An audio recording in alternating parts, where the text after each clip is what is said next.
As anticipated, Day 12 of the Diddy trial would consist of the usual fare of more paperwork and procedural submissions. The turning point came, however, when Eddie Murphy used an alternate entrance to the courthouse. The jury leaned in, Diddy froze, and reporters jolted upright. Even most of the legal teams there were unaware that Eddie was going to be a witness. What he uttered while swearing had an impact much beyond the confines of the courtroom. Eddie started by saying, "I've been quiet for decades, but after what I saw, I had to step away from Hollywood, and I've carried that weight ever since." Seated upright in the witness chair, Eddie Murphy wore a sharp suit and maintained an image of unwavering composure, yet his eyes bared the burden of a history that predated his Hollywood career. He was forthright in responding to the judge's request that he identify himself for the record. Then he turned to see Diddy, who was seated at the defense table with a pitiful expression on his face. Unexpectedly, Eddie repositioned the microphone and uttered, "I left Hollywood because I saw too much, and because I couldn't unsee it." He kept his voice down. That wasn't necessary. Courtroom spectators leaned in. When Eddie first started telling his tale, he was in the midst of a professional renaissance in 2006. There has been an uptick in a number of high-profile proposals, including new studio deals and discussions about awards. According to him, there was an abundance of labor. "The phone was ringing every day. I was being courted like I was in my 20s again." That is until a famous producer discreetly called one night with an invitation. According to him, a private house in the Hollywood Hills was the site of a meeting. Not a thing planned, just the type of gathering where connections are solidified and careers are launched. Curious yet wary, Murphy consented to go. He claimed to have known about these get-togethers for quite some time. All of Hollywood's A-listers have. The notorious Diddy networking events, where attendees were instructed to simply enjoy the experience, and phones were confiscated and photography was forbidden. "I thought it was business as usual," Eddie remarked. "Music, drinks, people posturing. But when I pulled up, I knew immediately something was off." Upon reaching a vast estate, he detailed an iron gate that required biometric scanning in order to access. At the curb, valets dressed in black matched him, snatched his phone, and presented him with a little note that read, "Only one phrase tonight. Be who you really are." The energy within felt unsettling rather than exhilarating. Playing silently, minimize background noise, speaks softly, and looks blankly. Similar to a cathedral, it was silent, but not in a sacred sense. Rather, it seemed haunted. Upon entering the main area, Eddie took stock of his surroundings. Some of the performers he encountered were old friends, some he had worked with, and yet others were completely unknown at such occasions. Everyone was acting abnormally, including the sportsmen and businessmen. Not intoxicated, not completely outré. I only computed, measured. They seemed to be aware that someone was watching them. Afterwards, he was muted as a guy in a robe and a lady in heels made their way to a side hall. "That's when it really hit me," Eddie relayed to the judge. "This wasn't about celebration. This was about power." Eddie was questioned by the prosecutor about his decision to remain for an additional few minutes. The answer was, "Because I needed to understand. I needed to see it for myself. And God forgive me, I did." Diddy, who Eddie hadn't seen in years, approached him after he'd been aimlessly wandering for a while, according to Eddie. He walked up to me like we were old friends, threw his arm around my shoulder and said, "Brother, it's about time you came home." In response to the memories, Murphy forced a little grin, which immediately disappeared. He didn't mean Hollywood. He meant this. Eddie said Diddy exuded confidence and serenity, yet there was an icy quality to his expression. He walked me through the house like he was proud of something. Not the art, not the space. He was proud of what was happening inside those rooms. While strolling, Diddy discreetly murmured to other guests, stating things like, "That guy just greenlit a $200 million film," or, "That one? He eats out of my hand now." However, the most unsettling part occurred when Diddy halted in front of a sturdy wooden door and directed his attention on Eddie. He looked me dead in the face and said, "This is where the choices get made. You want to stay funny and broke, or you want to level up?" Assuming it was an elaborate Hollywood prank, Eddie attempted to shrug it off, according to him. Diddy, though, remained silent. He did nothing except look, anticipating a response. Murphy then became aware of something else. A camera tripod was inside the room, visible via a small opening in the door. Not concealed. Clearly visible. I saw people go in that room looking nervous. I saw them come out either grinning like they won the lottery, or looking hollow. Eddie remained mute. On the contrary, he retreated, acting as though he were thirsty. Once again flashing a smile, Diddy proclaimed, "No rush, we're all family here." With that, he vanished into a corridor. That moment was the first real warning sign, he added. The line in the sand. It stopped being a party and started feeling like an initiation. To get some fresh air, he took a short stroll outdoors, but a woman standing at the doorway stopped him. "Are you through with it yet?" she said, offering him a drink. Nobody leaves before the experience. He couldn't get the phrase, "the experience," out of his mind. The main lounge was re-entered by Murphy. His worst fears were validated by the next sight. Eddie remembered the scene with a steady voice.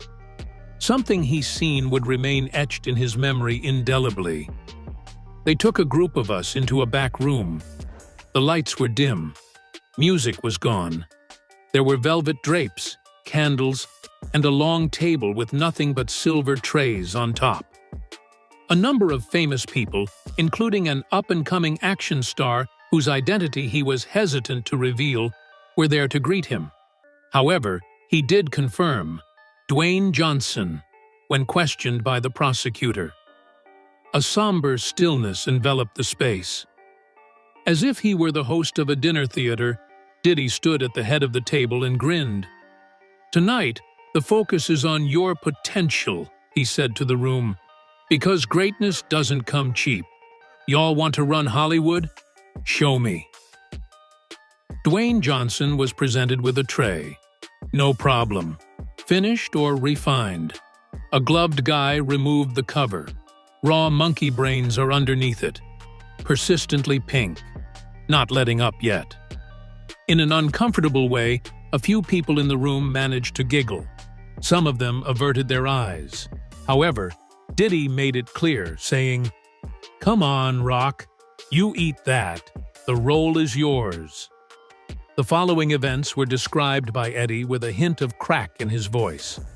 Dwayne was uncertain, perused the area. Subsequently, he executed it. I simply swallowed and continued on. A proud father's clap accompanied Diddy's. "That's exactly what I'm referring to," he said, his gaze sweeping over the whole guest list. "Who's next?" "I froze," Eddie claimed. "I felt sick. I looked for the door." However, Diddy subsequently approached and positioned himself before him. His words dripped with authority as he addressed Murphy. "You ready, preacher boy?" To which Murphy said, "I wasn't expecting this." And then Diddy muttered, "Then why are you here?" Eddie then proceeded to explain leaving that room while the court sat in stunned silence, strolling, yet with intent. "I wasn't scared of what they'd do to me. I was scared of what they could do to others." Diddy said, "You'll be back when you're ready to really make it." as he departed. Uncle Eddie never came back. Additionally, his approach to working in Hollywood was forever changed. "I informed him I was a man of God," Eddie stated as he gradually adjusted his posture in the witness chair. "And I meant it. I told him I wasn't going to participate. I wasn't going to eat anything. I wasn't going to sign anything. And I sure wasn't going to lose my soul to fit into whatever circle that was." He glanced across at the jurors and waited. And that's when Diddy made it known. If you don't play the game plays you. After declining Diddy's offer to take part in the so-called experience, Murphy said he became a target, symbolically rather than physically. "The way he made fun of me," Eddie said while shook his head. He turned to the room and said, "Look at this church boy. He thinks Faith is going to book him a franchise." Laughing filled the room, whether it was uneasy or forced laughing, but it was sufficient. When asked if he was humiliated, Eddie denied it. "I was disgusted. I realized that the party wasn't about testing who was loyal. It was about finding out who was desperate." Something was going to change, Eddie stated, once he left the mansion that night. "I didn't just walk out of a party. I walked out of Hollywood's inner chamber. The part nobody talks about. The one behind the velvet rope where favors are traded for silence and humiliation is currency." As time went on, things began to shift. An abrupt halt was placed on projects that had previously been approved. They recast the parts that were originally written for him. After 7 years, his agency suddenly stopped responding his calls. Someone who had before complimented his work allegedly said to a co-worker, "He's not aligned anymore." As he proceeded, Eddie maintained a fixed gaze forward. The question, "aligned with what exactly?" prompted his pursuit of clarification. "That's what I kept asking. Aligned with Diddy? Aligned with monkey brains and candlelit rituals?" His demeanor was composed and collected, devoid of anger. However, the underlying sadness was undeniable. "They didn't need to fire me. They didn't need to cancel me. They just needed to not call me. That's how the real blacklist works. You don't hear a gunshot, just silence."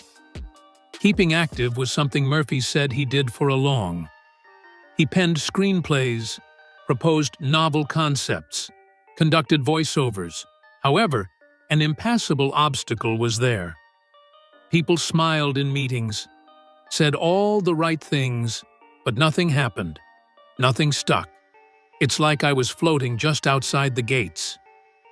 His final statement slammed into the courtroom as he concluded the segment. "You don't have to sell your soul in Hollywood, but if you don't, they'll convince everyone that you never had one to begin with." Eddie Murphy was unapologetic when asked straight up whether he thought he was on a blacklist. The answer was yes, he stated, and not in a dramatic, headline-grabbing way, in the quietest, most precise way possible. That's how the machine does it, with whispers, not warnings. He described the mechanism in detail. There's no memo that goes out. No studio head saying, "ban this person." But there are dinners, there are calls. There are little meetings behind frosted glass where someone says, "He's a liability." Now, Eddie elaborated on how his reputation took a nosedive in the rooms he had previously owned following the party. "Eddie didn't pass the test," one high-ranking CEO informed a buddy. When the friend wanted to know what that meant, the executive just responded, "He said no when he was supposed to say yes." Before proceeding, Murphy inhaled deeply. That was all it took. One no, one refusal. And the doors don't slam, they just don't open anymore. He reflected on how his squad started to thin down in the years that followed. Back when he was touted as a sure bet at the box office, producers started to distance themselves. Studio after studio that had requested him to meet with them suddenly said they were too busy or had budgetary restrictions. "I watched the work disappear in slow motion," he pointed out. "I'd submit pitches and get no reply. I'd meet with networks and they'd nod through the whole meeting and then ghost me." According to him, you start to question yourself. You start to think maybe it's just timing. Maybe it's the market. But then you hear the whispers, the things they say behind closed doors. The court recognized the prosecution's email evidence, which included a studio executive's signature and the words, "Not aligned, pass."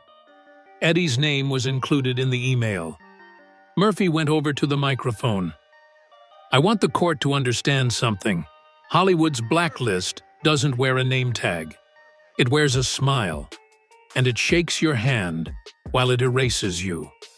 He claimed that the machine saw him as tough and ungrateful because he refused to take part in the party rituals, and, even worse, because he decided to leave. "I was tagged," he continued, "not for causing harm, but for refusing to be harmed." Next, he struck a more profound chord.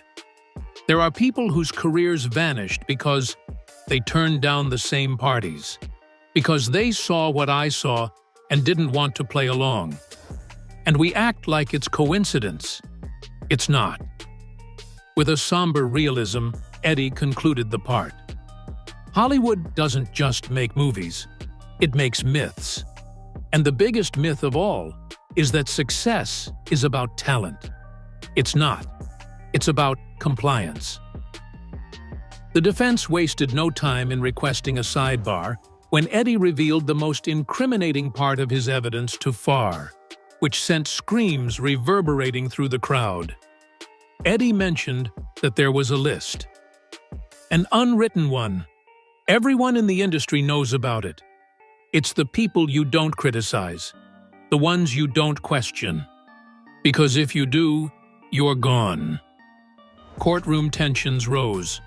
The judge cautioned him against speculation.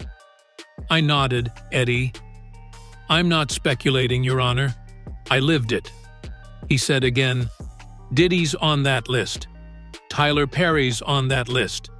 Oprah Winfrey, she helped write it." In their chairs, the jury members moved. The reporters pounded the keyboards. According to Eddie, this list was really more of a border than a document, beneath the surface, yet enforced with a chilling exactness. Once you speak against someone on that list, your name gets passed around in whispers, not because you did anything wrong, but because you talked. He pointed out, this is how Diddy stayed untouchable for so long. It wasn't just his lawyers. It wasn't just his money. It was the fear. Fear of what it would mean to speak his name in a negative light. Murphy asserted that Diddy was shielded from anybody who didn't show up to the events, since many had built their careers on his generosity.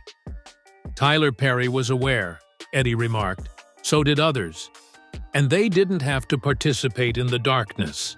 They just had to look away. The prosecution wanted to know whether Eddie had ever discussed the list with anybody. At that, he gave a little nod. A fellow actor told me, "You're crossing the line, man. They don't come back for people who cross it." Murphy didn't reveal the identity of the actor, but he did imply that the two were friends in the past. "The two of them have not communicated since," he stated frankly. "That's the price. You speak the truth. You lose your circle." Judge allowed Murphy to provide evidence of a marked shift in tone from key contacts following the notorious party in the form of email chains, text messages, and call logs with dates. "They don't inform you when they're disconnecting you," Eddie clarified. "They just stop replying. Your name goes from must-have to not now." Following this, the day's most damaging announcement arrived. You think Diddy blackballed people alone? He had help. He had protection. He had a whole damn network. His gaze shifted to the jurors. This isn't just about what happened in that house. It's about how many people kept it quiet. How many signed checks to make it go away. How many built empires, while the rest of us disappeared. Due of its length, continued in the last message, final section of revised transcript. Following his account of his career's demise, Eddie Murphy moved into more subdued terrain. When he shifted his tone from discussing facts to expressing feelings, the courtroom paid close attention. His personal impact on these encounters was the subject of the prosecution's questioning. After a lengthy moment of staring ahead, Eddie finally responded, "It broke me. Not all at once, but little by little. A career doesn't vanish overnight. It dissolves. And the more I tried to pretend I was okay, the more it ate me alive." Even his closest pals were in the dark about what had transpired, he said. "Because nobody would believe me," replied the man. "And worse, if they did believe me, they'd be next." He spoke about times when he was completely silent. "There were days where I didn't leave the house. I'd sit in the same chair replaying that night. Not because of what was done to me, but because of what I saw done to others. The fear in their faces, the fake smiles, the people who thought they had no choice." Eddie started to rely on his family more and more. "My kids saved me. I'd hear them laughing in another room, and it would bring me back, remind me of what was real, what mattered." Additionally, he relied on faith, not for the sake of exposure, but as a means of survival. "I stopped asking God why. I started asking Him when. When was I going to speak? When was the world going to listen? When would truth mean more than money?" There was complete silence in the courtroom. It was disclosed that Eddie sought treatment, spiritual guidance as well. He needed assistance in overcoming the shame of abandoning people while he walked away. "I kept wondering, should I have done more? Should I have pulled someone out of that house with me?" With a moment, he spoke, gave Diddy a look. "But I realize now, the most dangerous thing I could have done was stay silent. And I stayed silent for too long." His lack of published works and exposure in media outlets was questioned by the prosecution, and Eddie grinned sourly. Because the people who own the microphones are the same people who own the secrets. He closed the piece with an incredibly relatable statement. "I lost the spotlight, but I found my peace. And honestly, that was the first real role I ever played. A man finally free of the lie." The prosecutor moved at a leisurely pace. "Mr. Murphy, why now? Why speak today after all this time?" Eddie sighed. The mystery lingered like smoke in the room. "Because the walls are finally falling," he informed us. "For the first time, I'm not the only one saying it. For the first time, the world is listening." He claimed that something changed inside of him the moment he witnessed Cassie Ventura on the stand and heard her voice quiver as she recounted the atrocities she had suffered. After then, Monique took the stand, her testimony a mixture of years of suffering, transcripts, and receipts. Next came the resurrected Prince recording, a guy who had been deceased for a long time, but whose warnings had been unpopular during his lifetime. After giving it some thought, Eddie decided he couldn't sit out this one. Not again, not while the blood was still wet on the floor. He said that for a long time, he was paralyzed with dread, both of reprisal and of losing his job, insecurity at the potential distortion of his truth. "I saw what happened to people who spoke out. They weren't just canceled, they were erased. But the stillness was now completely broken. Everything had altered after the trial. Eddie warned the jurors that a chain reaction was taking place. And I'd rather be the next one to fall for the truth than sit on the sidelines protecting a lie. He detailed how the public's perspective changed, not due to headlines, but because of the statements made on oath, as he witnessed Diddy shout in court and the defenses fall apart. I don't need a book deal. I don't need redemption. I need peace. And peace only comes when the truth is louder than the lie. He went on to say that his kids were older now and had lately asked him why he had quit performing. And I couldn't look them in the eye and say, because I got tired, because that wasn't true. I stopped because I wasn't willing to lose myself to gain a career. His gaze shifted to the jurors. I'm not doing this to bring Diddy down. I'm doing this so nobody ever has to be built up by him again. The judge announced a short break. Dozens of his fellow jurors came to their feet in respect as Eddie did. And it wasn't only out of formality that they did it. Something was different in the air as court resumed. Greater in mass, with more concentration. I think we can all agree that Eddie's stand-up stint is coming to a close. However, his last twist was completely unexpected. One more question was posed by the prosecutor. In your opinion, Mr. Murphy, what's the most important thing the jury and the public should take from your testimony today? For a considerable amount of time, Eddie held his breath. Additionally, they leaned closer to the microphone. That Hollywood doesn't run on talent. It runs on submission. A drop of a pin could be heard. Eddie continued. It rewards obedience, not integrity. And the minute you stop nodding, stop pretending, you find yourself on the outside looking in. His words were, what happened at Diddy's parties wasn't some isolated pocket of chaos. It was a system, a well-oiled, intentionally hidden engine that ran on fear, favors, and forced silence. I saw good people turn into puppets. I saw grown men eat monkey brains just to get on a casting sheet. And the ones who laughed the loudest? They were the ones pulling the strings. After that, he fixed his gaze on the defense table. This man didn't build an empire. He built a trap. And too many of us walked right into it, thinking we were climbing stairs. Eddie turned his gaze back to the jurors. I could have said something sooner. I should have. But I'm saying it now, because what's done in the dark is coming to light. And y'all are the first ones to see it, without blinking.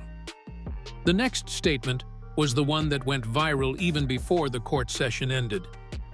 Don't protect the pretty lie. Let the truth be ugly. Get up, he said. The court honored him. Empty courtroom. Diddy, who was clearly distressed, remained silent. Former comic superstar Eddie Murphy has just given his most solemn testimony to date. As a result, he could have altered the course of events.